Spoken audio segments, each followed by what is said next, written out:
Welcome back, beautiful people, to another session of English with me. We are doing English from basic till advanced. उन सभी लोगों के लिए जिनको English शुरू से शुरू करनी है। 7 लेक्चर्स हमारे हो गए, 50 लेक्चर्स टोटल हैं। आज 8वां है। बिना किसी देरी के चलिए शुरू करते हैं। बेसिक प्रेपोजिशंस के बारे में आज पढ़ेंगे। इन, ऑन, अंडर, बिहाइंड। प्रेपोजिशंस करते क्या हैं ये समझेंगे। व्हाट आर प्रेपोजिशंस, क्या होते हैं प्रेपोजिशंस, बेसिक प्रेपोजिशंस का यूज समझेंगे और सेंटेंस फॉर्मेशन समझेंगे। प्रेपोजिशंस के साथ सेंटेंस कैसे बनाए जाते हैं। अब प्रेपोजिशन शोज अ रिलेशनशिप। करता क्या है preposition? Preposition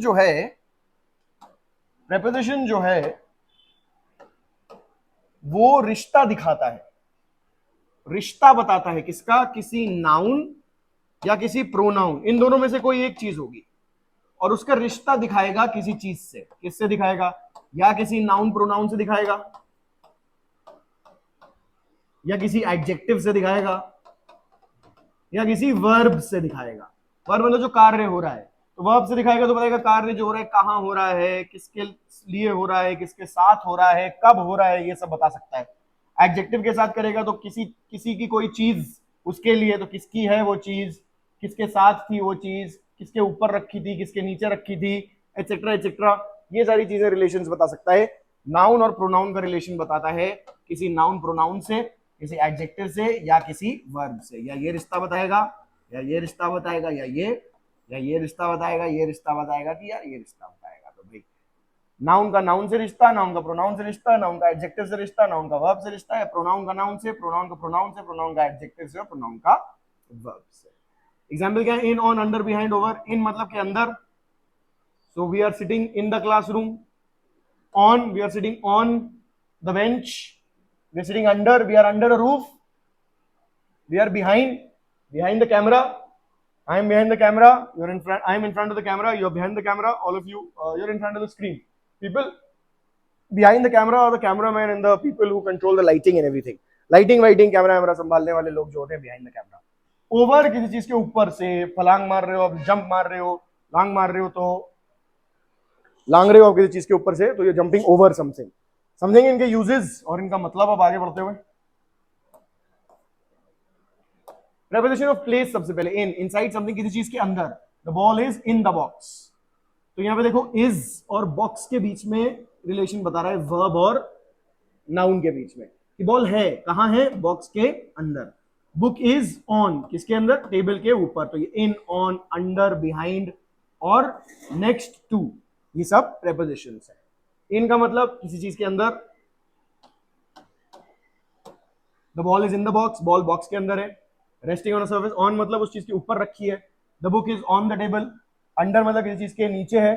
the shoes are under the bed, जूते जो हैं बिस्तर के नीचे हैं।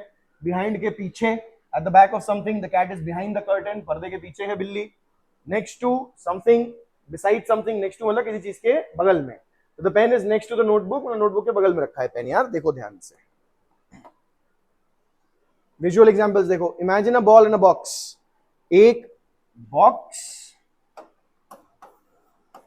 और एक बॉल इमेजिन करो। अगर इन द बॉक्स कह रहा हूं तो बॉल बॉक्स के अंदर है। अगर ऑन द बॉक्स कह रहा हूं तो बॉल बॉक्स के ऊपर है। अंडर द बॉक्स कह रहा हूं तो बॉल बॉक्स के नीचे है। बिहाइंड द बॉक्स कह रहा हूं तो बॉल बॉक्स के पीछे है। और नेक्स्ट टू द बॉक्स अगर कह रहा हूं तो इसका मतलब बॉल बॉक्स के बगल में है, उस बगल में। ये एक लाइन में है, ये एक लाइन में है, समझे? ये 90 डिग्री बना रहा है, देखो ये पीछे है उसके, तो वो पीछे है। इसको रब करके अगर मैं आपको दिखाऊं तो आप समझ जाएंगे थोड़ा अच्छी तरह और ज्यादा। मान लो ये है, तो वो उसके पीछे है, ये इसके बगल में है। इसका ये वाला हिस्सा नहीं दिखेगा, ये वाला हिस्सा नहीं दिखेगा,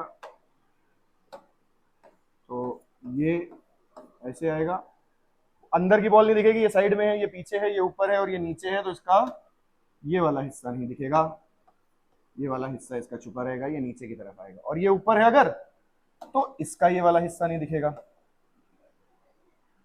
तो ये ब्लू बॉल दिखेगी बस यहाँ। तो अब देखो इनसाइड तो बॉल नहीं दिख रही है हमें इन द बॉक्स। या बॉल अगर सामने से खुला हुआ है, बॉक्स मान लो बॉक्स सामने से खुला हुआ है ना, एक ये मान लेते हैं।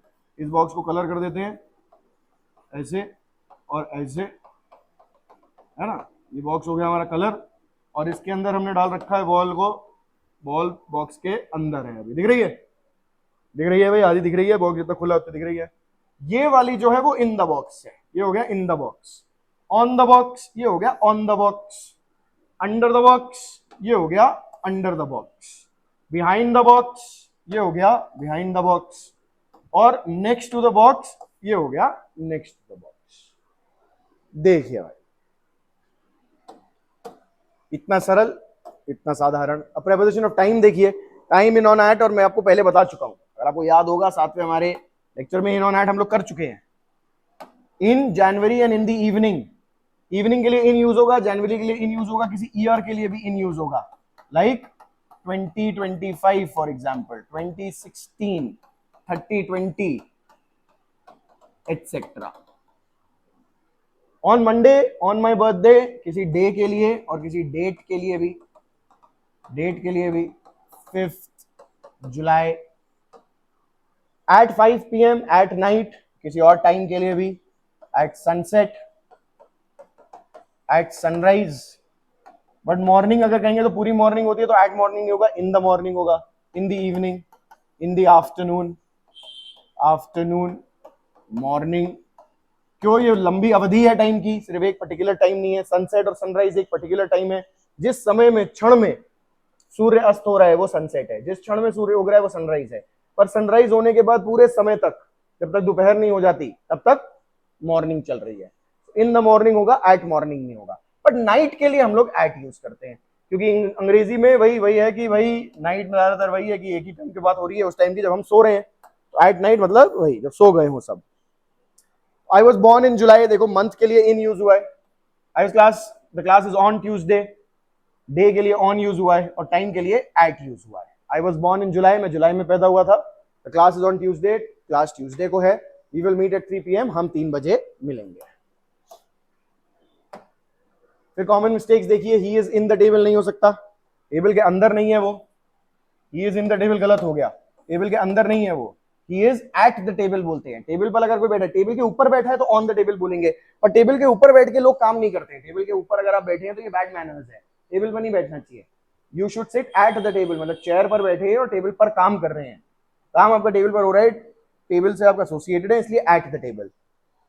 आई गो एट स्कूल नहीं, आई गो टू स्कूल, जाने के लिए you use to. I go to school, I go to the markets, I go to bed, I go to the temple, I go to temple. Describe 5। अब speaking practice, अपने आसपास 5 चीजें देखो और उनको यूज करो। वही in, on, under, over, beside, next to, behind, ये सब यूज करके जो भी सिखाए हैं प्रीपोजिशंस, अपने सेंटेंसेस बनाओ। जैसे the phone is on the table, और बोलो भाई उनको, लिखिए डाउन, आप नीचे कमेंट सेक्शन में भी लिखकर भेज सकते हैं, मैं चेक कर लूंगा आपके लिए। और दूसरे प्रीपोजिशंस जो आपने बनाए हैं अभी, उनको लिख के भी रखिए। टाइम और प्लेस दोनों प्रीपोजिशंस यूज करिएगा।